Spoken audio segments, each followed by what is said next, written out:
बिस्मिल्लाहिर्रहमानिर्रहीम। हमारे यहाँ अब ये काम रिवाज हो गया है और बहुत सी ख़वातीन मामूली मामूली सी बात पर और आदतन लोग इस तरह कह उठते हैं कि अल्लाह की कसम ये काम नहीं करूँगी, अल्लाह की कसम उससे बात नहीं करूँगी, अल्लाह की कसम अब तो वहाँ नहीं जाऊँगी। तो इस तरह कहने से अगर अल्लाह की कसम के साथ ये अल्फाज कहे जाते हैं तो कसम वाक़ई हो जाती है।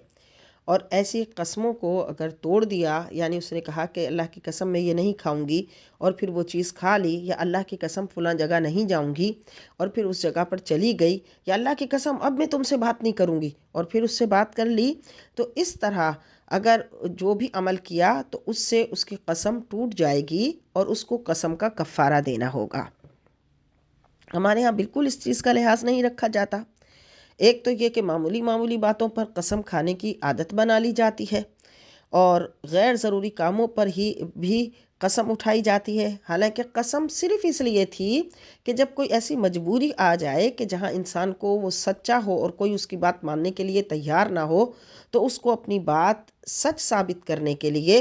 वो कसम उठानी हो, या कोई और ऐसी मजबूरी आ जाए कि किसी को यकीन दिलाना हो कि मैं फ़लाँ काम अब नहीं करूँगी, तो फिर उस यकीन दिलाने के लिए कहीं मजबूरी में कभी ज़िंदगी में तो वो उस बात पर कसम उठाए।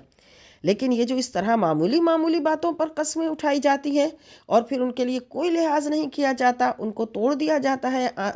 आसानी के साथ, और फिर उसके कफ़ारा भी नहीं दिया जाता, तो याद रखिए कि फिर ये सब गुनाह का सबब है। लिहाजा अगर किसी बात पर कसम उठाई कि वो ये काम नहीं करेगी और फिर उस काम को कर लिया, तो ना सिर्फ ये कि उसकी कसम टूट गई, बल्कि उसको उस कसम का कफ़ारा भी देना होगा। और कसम का कफ़ारा इंशाअल्लाह हम इसको अलहदा वीडियो में बयान करेंगे। अलहदा उसका क्लिप होगा जिसमें कसम के कफ़ारे की तफसील समझाई जाएगी, वो आप ज़रूर सुनें।